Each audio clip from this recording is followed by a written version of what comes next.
Assalamualaikum warahmatullahi wabarakatuh. Saya Ardiansyah Dharma Putra. Saya ingin mempresentasikan ulangan akhir semester saya, yaitu Public Relation atau bisa disebut dengan PR. Di sini saya akan mempresentasikan 10 soal. Yang pertama ada sebutkan 2 definisi PR beserta sumbernya dan identifikasi ciri-ciri PR yang ada terdapat di dalam definisi yang sudah disebutkan. Yang kedua, apa maksud tujuan publik atau khalayak dalam public relation dan bagaimana cara mengetahui dari sebuah lembaga atau perusahaan. Yang ketiga, jelaskan mengenai fungsi PR. Yang keempat, sebut dan jelaskan 2 perspektif keberadaan PR dalam perusahaan menurut pendapat pribadi. Yang kelima, ada apa yang dimaksud dengan produksi mengenai kegiatan public relation. Yang keenam, jelaskan apa yang Anda ketahui tentang mengenai 4 proses public relation. Yang ketujuh, ada jelaskan apa yang Anda ketahui mengenai media relation. Yang kedelapan, ada jelaskan apa yang Anda ketahui mengenai internal relation. Yang kesembilan, jelaskan perbedaan public relation dengan marketing. Dan yang kesepuluh, apa yang dimaksud dengan PR digital. Jelaskan menurut pendapat pribadi.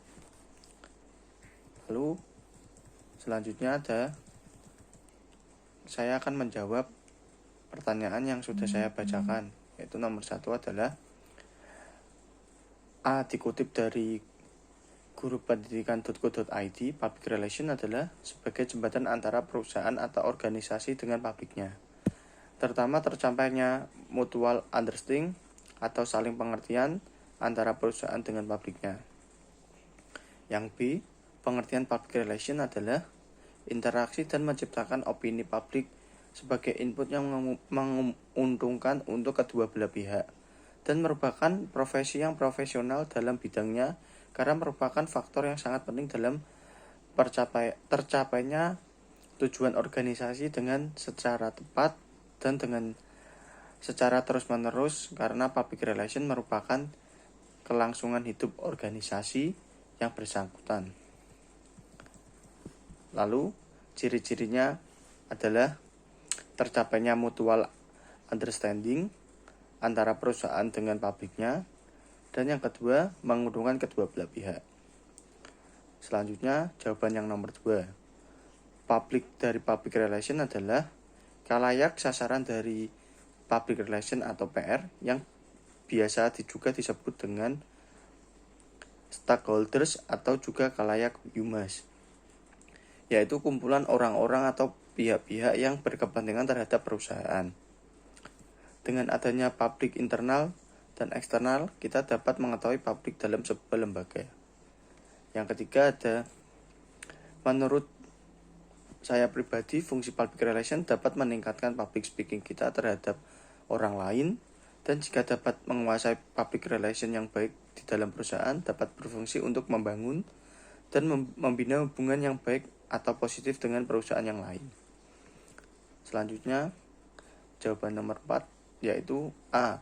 Untuk membangun hubungan komunikasi yang baik dengan perusahaan lain atau dengan publik lainnya. Yang B. Merupakan unsur penting dalam perusahaan untuk mencapai kesepakatan yang diinginkan serta tujuan yang diinginkan oleh perusahaan.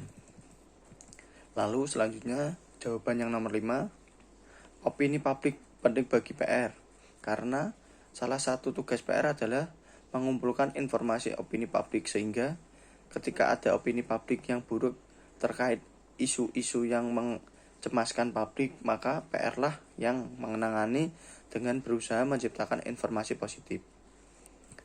Jawaban yang ke-6, yang pertama ada research atau penelitian. Seorang praktisi PR harus mengenal gejala dan penyebab permasalahan. Yang kedua, planning atau perencanaan.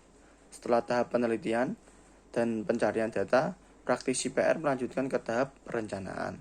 Yang ketiga ada action dan communication, aksi dan komunikasi. Komunikasi seringkali dilakukan berdasarkan asumsi pribadi oleh seorang praktisi public relation. Yang keempat, evaluation atau evaluasi. Cara untuk mengetahui apakah prosesnya sudah selesai atau belum adalah dengan mengadakan evaluasi atas langkah-langkah yang telah diambil. Lalu jawaban yang nomor 7. Media relation merupakan aktivitas yang dilakukan oleh seseorang public relation yang berhubungan dengan media massa. Dalam hal ini adalah kegiatan publikasi perusahaan. Media relation penting dilakukan bagi seseorang public relation karena bertujuan untuk reputasi perusahaannya. Selanjutnya jawaban yang nomor 8. Internal public relation merupakan sekelompok orang-orang yang sedang bekerja di suatu organisasi atau perusahaan yang jelas baik secara fungsional, organisasi, maupun bidang teknis dan jenis pekerjaan yang dihadapinya untuk memenuhi kebutuhan perusahaan dalam mencapai tujuan bersama. Lalu jawaban yang ke-9, marketing. Tindakan mempromosikan dan menjual produk atau layanan termasuk riset pasar dan periklanan. Yang B, public relation, yaitu proses menjaga citra publik tetap positif sehingga bisa menguntungkan perusahaan. Jawaban yang ke-10, public relation digital menggunakan media digital. Artinya, media yang memanfaatkan jaringan internet guna mengeksekusi strateginya. Pada public relation digital, seorang public relation akan menggunakan beberapa media untuk melakukan tugasnya, seperti sejumlah media sosial, yaitu yang pertama ada Instagram, YouTube, Facebook, Twitter, TikTok, WhatsApp, dan lain-lain. Tak hanya itu, dengan public relation digital, suatu organisasi juga dapat bekerja sama dengan pihak ketiga untuk menyebarkan brand awareness kepada masyarakat seperti menggunakan jasa influencer, blogger, dan YouTuber. Oke, sekian presentasi tugas ulangan akhir semester public relation dari saya. Wassalamualaikum warahmatullahi wabarakatuh.